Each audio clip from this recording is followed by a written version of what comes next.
Mateus 11, 1. Terminando de dar instruções aos seus 12 discípulos, Jesus partiu dali para ensinar e pregar nas cidades da região. Ao ouvir falar das obras de Cristo, do cárcere, João mandou os seus discípulos perguntar-lhe: Tu és aquele que deveria vir ou devemos esperar outro? Jesus lhes respondeu: Ide e contai a João as coisas que ouvis e vedes. Os cegos veem e os paralíticos andam. Os leprosos são purificados e os surdos ouvem.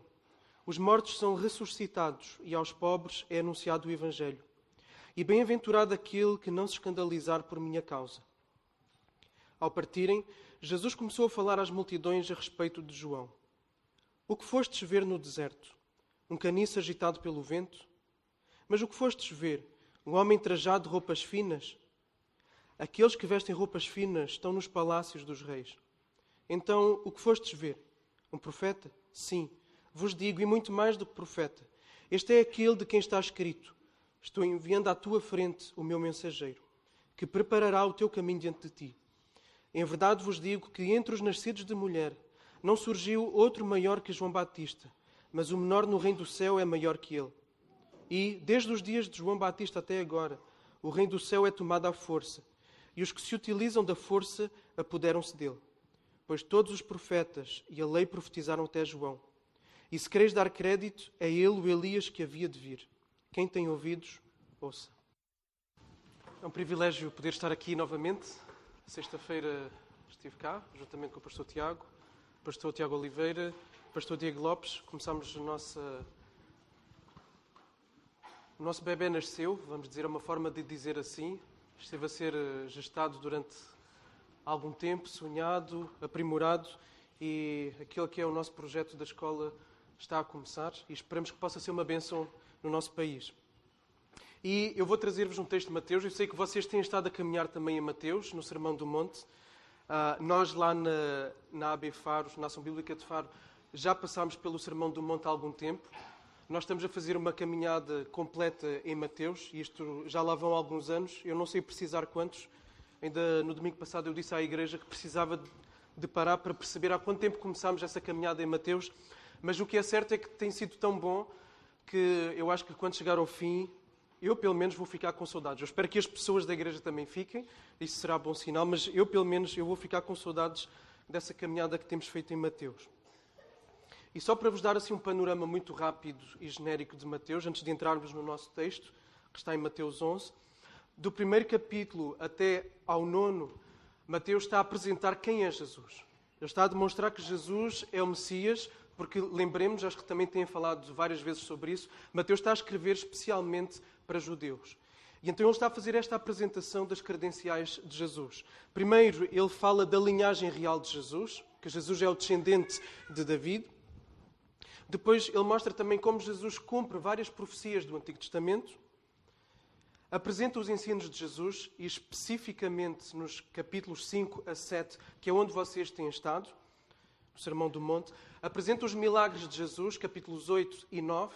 E no capítulo 10, Jesus vai enviar os seus discípulos para também pregarem o Evangelho e para fazerem sinais, para darem credibilidade a essa mensagem que eles pregam. Okay? Então, no capítulo 10, ele envia os seus discípulos. E no capítulo 11, Mateus vai começar a descrever reações de diferentes grupos de pessoas em relação a esse ensino e aos milagres que Jesus já tinha feito. Em relação à identidade de Jesus. São diferentes grupos de pessoas e por isso vão ser também diferentes tipos de reação. E a primeira reação que nós vamos encontrar é aquela que nós vamos ver hoje. E é uma reação que nós não esperaríamos, especialmente de quem ela vem. Okay? De João Batista. Uma reação de dúvida. E nós já tivemos a oportunidade de ler o texto. E Jesus vai fazer uma repreensão leve a João Batista. Mas depois dessa pequena repreensão, Jesus vai fazer um grande elogio. Inicialmente faz uma pequena repreensão, mas depois faz um grande elogio ao caráter de João Batista. Então, nesta manhã eu gostava que nós pudéssemos partir do caráter de João para podermos aprender sobre a maturidade de caráter que nós também devemos ter. E a primeira grandeza de caráter que eu quero mencionar é o lidar-se com as fraquezas. Então, para quem faz notas, este é o primeiro ponto. A grandeza de caráter lida com as fraquezas. E esta primeira característica é possível encontrá-la nos primeiros 6 versículos. João deparou-se com um momento de fraqueza, com dúvidas em relação à identidade de Jesus. Isto para nós pode ser difícil de encaixar, porque João Batista tinha dito acerca de Jesus aquela famosa frase que muitos aqui certamente sabem de cor. Aqui está, este é o Cordeiro de Deus, que tira os pecados do mundo. João Batista fez esta afirmação. E agora ele envia 2 discípulos dele para irem ter com Jesus e perguntar: tu és aquele que deveria de vir? Ou seja, tu és o Messias ou será que nós temos que esperar outro? Há outro que ainda está por vir ou és tu, de facto, que és o Messias? Então, João, ao enviar os discípulos para fazer esta pergunta, como é que ele está a lidar com a sua fraqueza e com a sua dúvida? Será que ele se deixou afundar nas suas dúvidas? Será que ele morreu angustiado porque nós vamos perceber que depois ele vai ser morto por Herodes? Como é que ele lidou com as suas dúvidas? Ele mandou os seus discípulos irem ter com Jesus. E a partir daqui, e por outros exemplos e experiências, nós podemos perceber que a grandeza de caráter revela-se na forma como a pessoa lida com as suas fraquezas. Então, o que podemos dizer também a partir daqui é que a grandeza de caráter não está na ausência de fraquezas. A grandeza de caráter está na forma como se lida com essas mesmas fraquezas. Aqueles que são imaturos deixam-se ir abaixo por causa das suas fraquezas. Não fazem nada quanto a elas. Podem até lamentá-las, mas acabam por se conformar. Podem dizer: eu sempre fui assim, eu nasci assim, eu sempre vou ser assim. Ou pior, porque é que eu hei de mudar? Eu sempre fui assim. E às vezes nós deparamos com pessoas que fazem este tipo de afirmação. Eu sempre fui assim, portanto, os outros vão ter que me aceitar como eu sou. E embora muitas vezes lamentem essas suas fraquezas, essa tristeza não é aquele tipo de tristeza que o apóstolo Paulo fala, que é segundo a vontade de Deus. Porque Paulo diz, lá em 2 Coríntios 7:10, a tristeza segundo a vontade de Deus produz o arrependimento que conduz à salvação, o qual não traz remorso, mas a tristeza do mundo traz a morte. Então, qual é o fruto da tristeza segundo Deus? Arrependimento. O que é arrependimento? É mudança. Mudança real. Isso é arrependimento genuíno. É ir diante de Deus, reconhecer a fraqueza diante de Deus, mas depois colocar-se sob o poder e sob a dependência do Espírito Santo para então dar espaço para que essa transformação e essa mudança tome lugar. E isto é encarar a fraqueza olhos nos olhos, frente a frente. Então a grandeza de caráter está em lidar-se com a fraqueza. Lamenta-se diante de Deus, chora-se diante de Deus, mas agarra-se o poder que Deus dá, agarram-se os recursos que Deus dá para então fazer face a essa fraqueza. E é possível fazer isso. Pedro fez isso. O apóstolo Pedro. E ele vai dizer na sua segunda carta, no capítulo 1, versículo 3 a 10, 2 de Pedro 1, 3 a 10, ele vai dizer assim: o seu divino poder nos tem dado tudo o que diz respeito à vida e à piedade. E eu vou sublinhar outra vez isto. Nos tem dado tudo o que diz respeito à vida e à piedade, pelo pleno conhecimento daquele que nos chamou por sua própria glória e virtude, pelas quais ele nos deu as suas preciosas e mais sublimes promessas, para que por meio delas vos torneis participantes da natureza divina, tendo escapado da corrupção que há no mundo por causa da cobiça. Por isso mesmo, ou seja, por já nos ter dado tudo aquilo que nós precisamos, por isso mesmo, empregando todo o vosso esforço, acrescentai a virtude à vossa fé, e o conhecimento à virtude, e o domínio próprio ao conhecimento, e a perseverança ao domínio próprio, e a piedade à perseverança, e a fraternidade à piedade, e o amor à fraternidade. Pois se estas coisas existirem e aumentarem em vós, elas não vos deixarão ociosos, nem infrutíferos no pleno conhecimento do nosso Senhor Jesus Cristo. Pois aquele em quem essas coisas não existem está cego, vê somente o que está perto, tendo esquecido a purificação dos seus antigos pecados. Portanto, irmãos, sublinho outra vez, esforçai-vos cada vez mais por firmar o vosso chamado e eleição, porque fazendo isso não tropeçareis jamais. E Pedro é a pessoa ideal para falar disto. Porquê?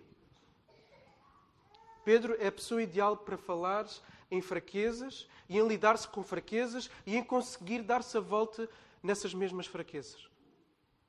Porque Pedro, que tinha dito a Jesus que daria a volta ao mundo por Jesus e que o protegeria de tudo aquilo que viesse para tentar derrubar Jesus. Pedro fez essa promessa a Jesus. Instantes mais tarde, não muito tempo depois, quando a coisa de facto acontece, quando é preciso dar a volta ao mundo por Jesus, o que é que ele faz? Ele acobarda-se. Ele vai negar Jesus. E muitos de nós aqui conhecemos isso. Então ele deixou-se levar pela sua fraqueza. Ele negou Jesus. E nós podíamos nunca mais ter ouvido falar de Pedro a partir daí. Okay? Pedro podia ter caído no esquecimento. Da mesma forma como Judas desaparece, Pedro podia ter desaparecido aqui. Mas Pedro não desapareceu. Jesus intercedeu por Pedro. Jesus orou por Pedro. E depois vai haver um diálogo lá que é descrito por João, no final de João, um diálogo entre Pedro e Jesus, em que Jesus vai restaurar Pedro. E nós vamos ver que Pedro mudou. E mudou de tal forma que lá em Atos, pelo facto de ele pregar Jesus de forma ousada, ele vai ser preso, ele vai ser ameaçado, ele vai ser maltratado, mas ele vai dizer que importa antes obedecer a Deus do que aos homens. É o mesmo Pedro que nós vimos a negar Jesus? É a mesma pessoa, mas lidou com as suas fraquezas.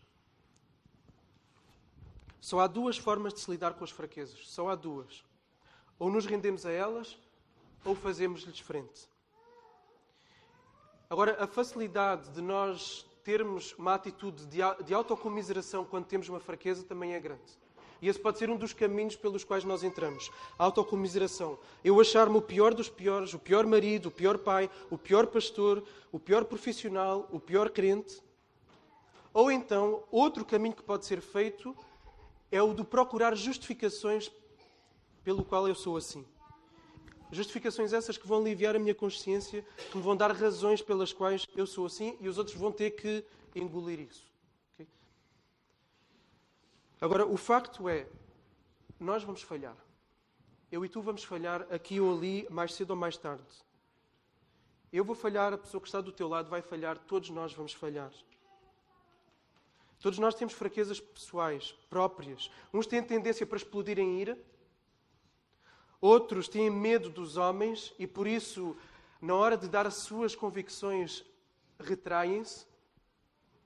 Outros querem sempre fazer sobrepor a sua opinião e a sua posição e, por isso, passam por cima daqueles que estão à sua volta.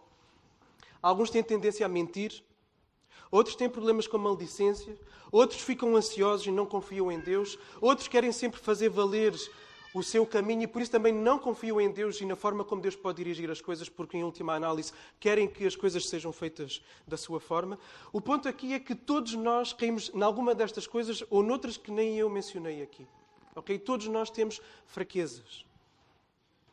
Todos nós lidamos com lados mal cheirosos de nós mesmos. Okay? Isso é um facto. Então a questão aqui que se põe não é se temos isto, a questão aqui é o que fazemos com isto. E a maturidade não está na ausência das escorregadelas que nós damos, está no que nós fazemos com elas. Então, ter caráter é assumir as fraquezas diante de Deus, e não só diante de Deus, mas diante dos outros também. E isto aqui não é fácil. Assumir uma fraqueza diante de quem está à minha volta, e especialmente daquele diante do qual eu falhei. E aqui é preciso ter caráter. Assumir as consequências dos erros. E então trabalhar para mudar. Isto é arrependimento. João Batista encarou a sua fraqueza. E quando nós nos arrependemos verdadeiramente, existe o desejo de mudança. E esse desejo de mudança deve materializar-se em ações concretas, palpáveis, para que essa mudança aconteça. E como é que isso acontece? Como é que nós podemos mudar? Porque às vezes nós somos especialistas em dizer que coisas têm que acontecer e não damos a fórmula para que as coisas aconteçam. E a própria Bíblia vai dizer como é que nós temos que mudar.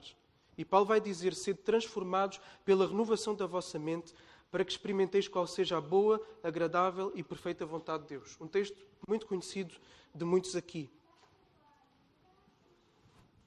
Queremos agir de forma diferente, precisamos começar a pensar de forma diferente.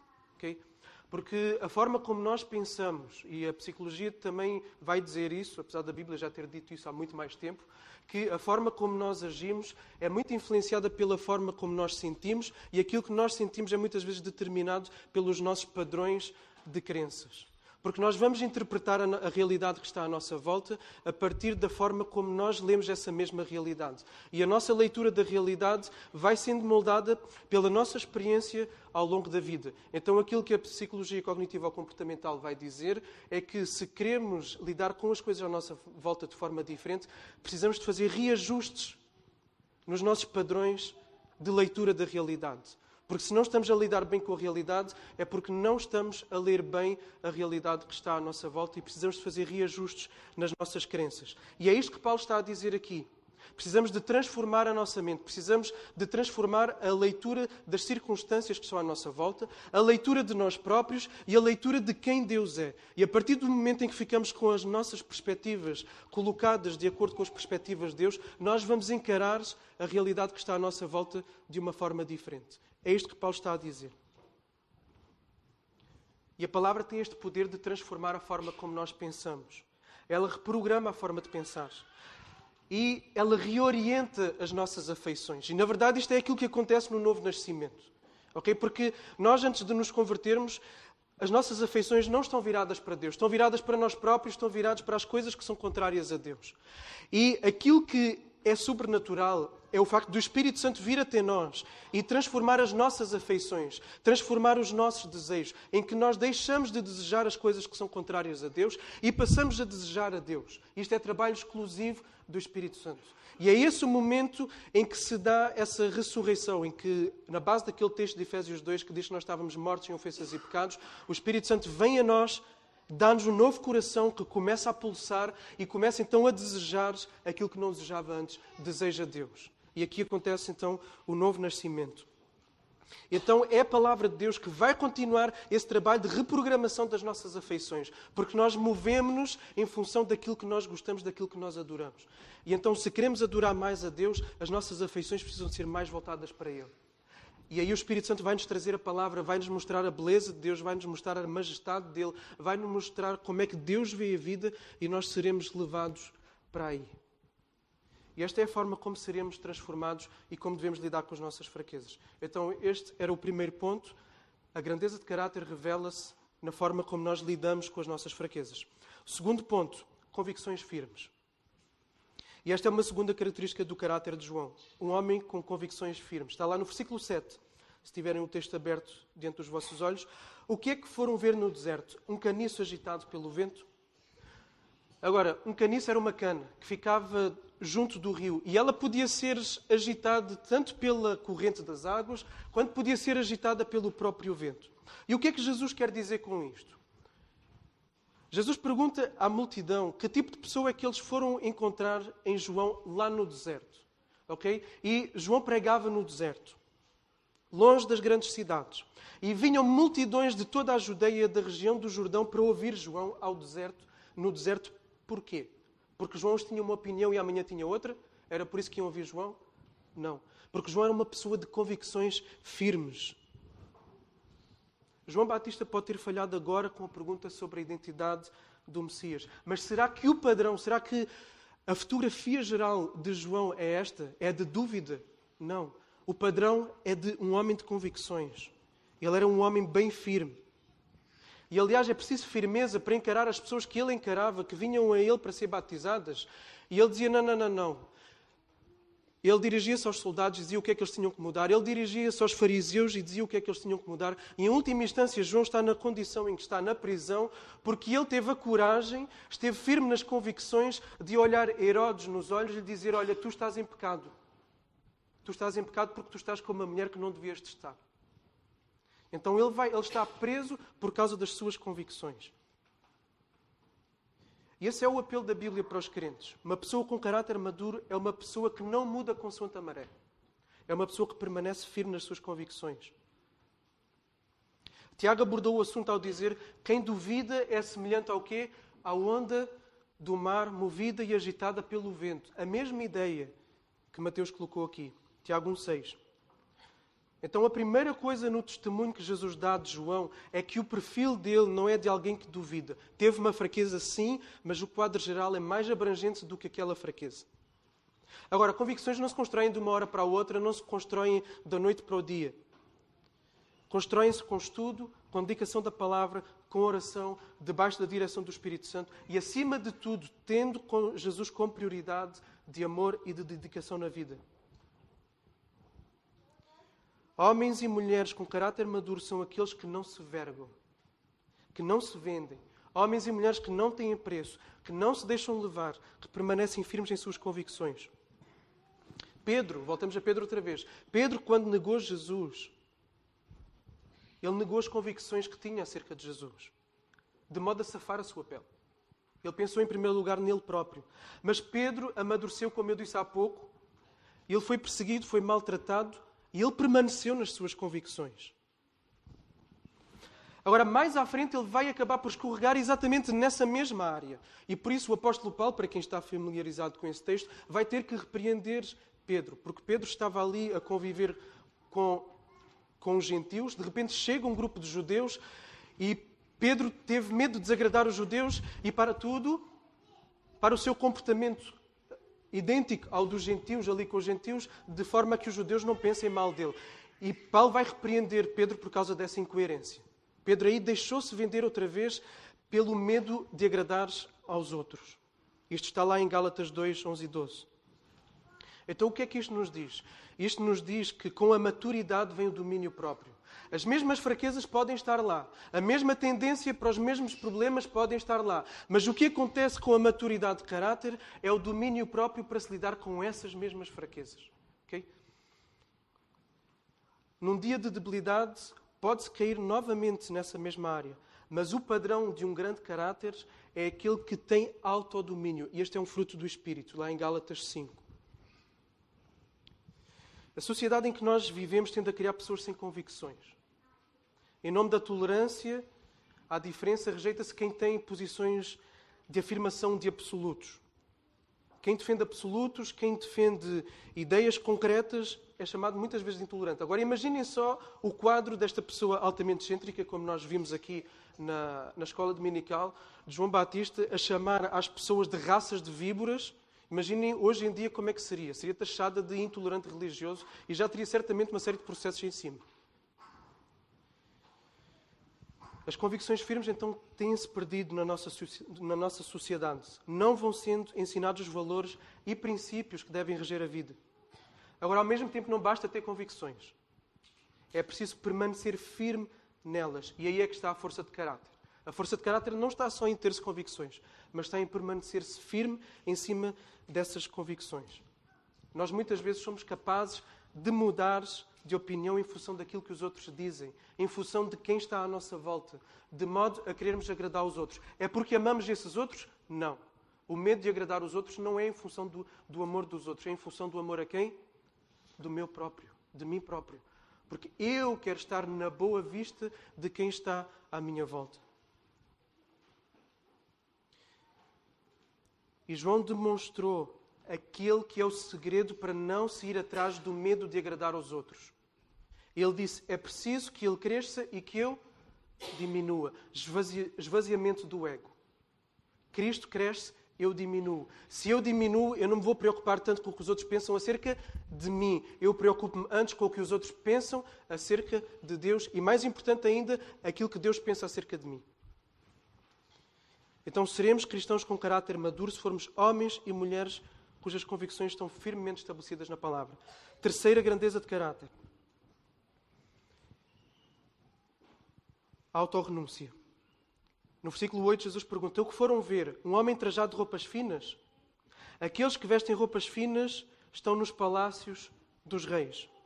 Então João levava um estilo de vida simples. Ainda há pouco falámos sobre essa excentricidade de João. Ele vivia no deserto, ele comia gafanhotos e mel silvestre. Perguntou se alguém aqui comia gafanhotos. Eu já comi gafanhotos uma vez, gafanhotos fritos. Não sabe a nada, sabe à fritura. É que nem comer pipoca, ok? A parte estranha é ver uns olhinhos a entrarem na nossa boca. Okay? Essa é a única parte estranha. Então, a questão é toda ela psicológica. Isto foi um missionário do Níger que uma vez trouxe e pronto, não podíamos passar sem essa experiência. Então, João levava este tipo de vida, comia gafanhotos, mel silvestre, vestia-se de roupas de pelos de camelo. Então, ele não era um homem dos palácios. E Jesus está a dizer isso aqui.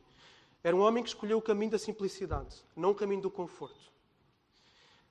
E o sucesso da sua missão era mais importante para ele do que o seu conforto, do que o seu estilo de vida. E por isso mesmo ele optou por este caminho mais desconfortável. E uma característica da grandeza de caráter, então, é exatamente a capacidade de se negar a si mesmo em prol de uma causa que visa o bem dos outros. Morrer-se para si mesmo em favor do bem dos outros. E todo o cristão que seja cristão de facto e cristão de verdade vai ter que seguir aquilo que Jesus disse. Quem quer vir após mim tem que se negar a si mesmo. Tem que tomar a sua cruz. Agora, esta é uma característica que deve ir crescendo na vida do cristão. E um dos aspectos que revela se o cristão já é maduro ou se ainda é um bebé espiritual é a sua capacidade de renunciar àqueles caminhos que são os caminhos mais fáceis, os atalhos. Aqueles que têm menos implicação para o seu sofrimento e para o seu desconforto. Um atleta que quer bater recordes, o que é que tem que fazer? Tem que submeter a uma disciplina extrema. Okay? Horas para treinos, abdicar de momentos de lazeres, uma dieta também ela muito rígida. Um aluno que quer entrar na universidade, num curso que tem médias altas, vai ter que também se submeter a uma rigorosa disciplina. Então, qualquer pessoa que almeja excelência, seja ela qual for a área, vai ter que abdicar. Vai ter que abdicar de desejos imediatos, vai ter que abdicar de conforto, vai ter que abdicar de lazer. Vai ter que pagar um alto preço. João Batista pagou esse preço. Paulo também pagou esse preço. Ele diz lá em 1 Coríntios 9, 27. Pelo contrário, aplico socos no meu corpo e o torno meu escravo, para que depois de pregar aos outros, eu mesmo não venha a ser reprovado. Paulo tinha que ser um exemplo para os outros. É isto que ele está a dizer. Ele sabia que os outros olhavam para ele. Então, ele tem que ser um exemplo para os outros. E em outros contextos, Paulo vai dizer que muitas vezes ele deixa de fazer coisas que na sua consciência é tranquilo fazer, não ofende a Deus, é tranquilo, mas por causa dos outros, ele vai abdicar, ele vai deixar de fazer. Ele vai deixar de ir pelo caminho mais confortável, de forma a não escandalizar quem está à sua volta.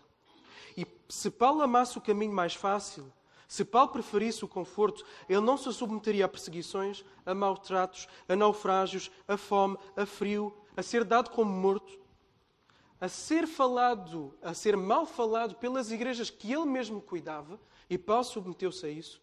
O mais fácil seria, ok, vamos deixar essas igrejas, vamos plantar outras igrejas e esquecemos, por exemplo, a igreja de Corinto. Okay?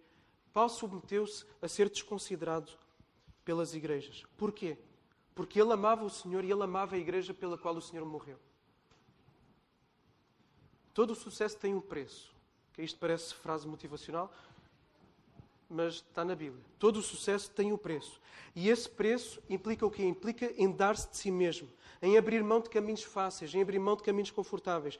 Nós nunca vamos alcançar nada com sucesso se não houver um esforço, seja ele na vida familiar, na vida conjugal, na vida escolar, na vida profissional e especialmente na vida espiritual.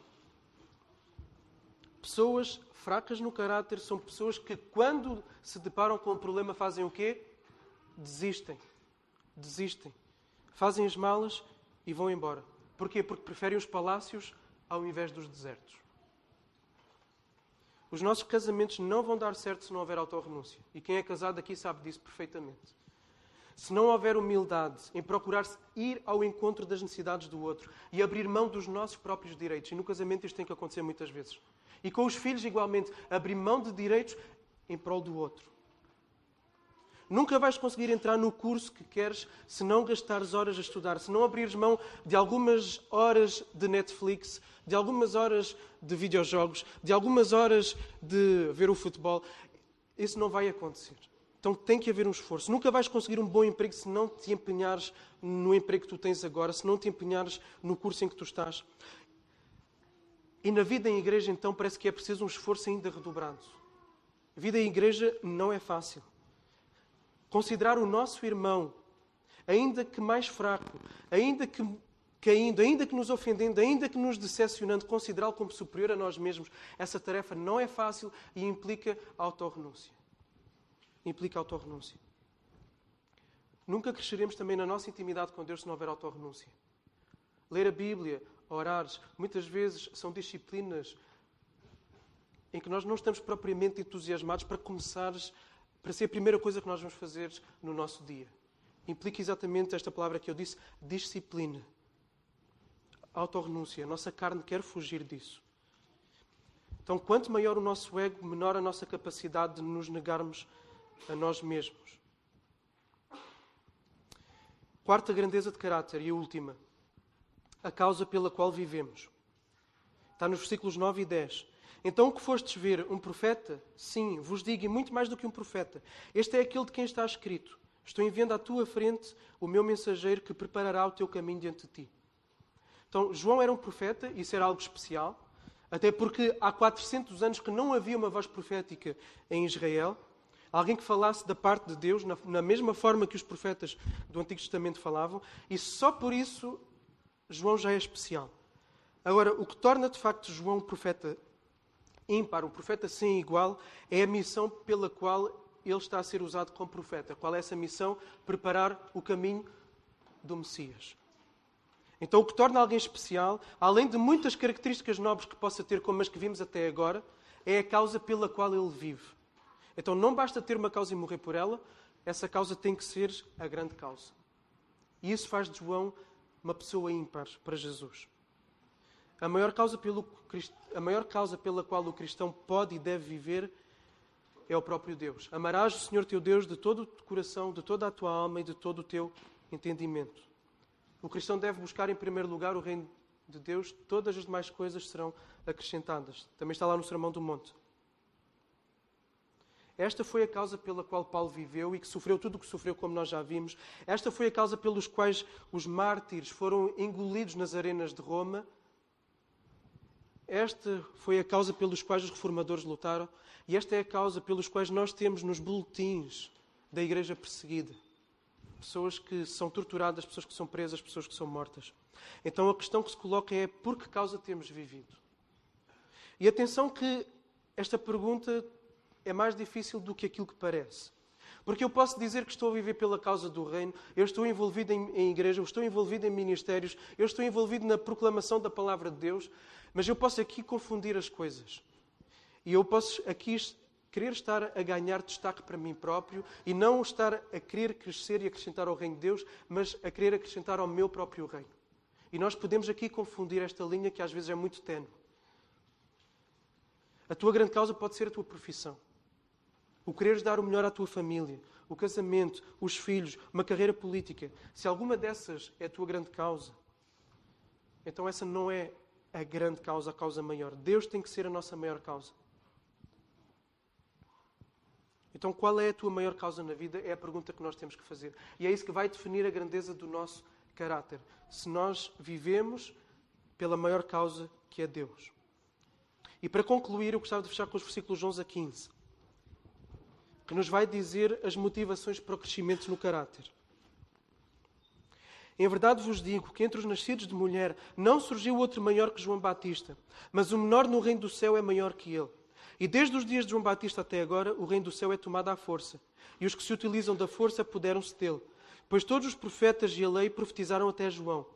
E se quereis dar crédito, é ele o Elias que havia de vir. Quem tem ouvidos, ouça. Então, Jesus segue a mesma linha que ele afirmou anterior, dizendo que não houve outro homem maior do que João Batista até então. Porquê? Porque a missão de João Batista, uma vez mais a grande causa, era única: preparar o caminho do Messias. No entanto, sem desmerecer João, Jesus vai dizer que João é o menor no reino do céu.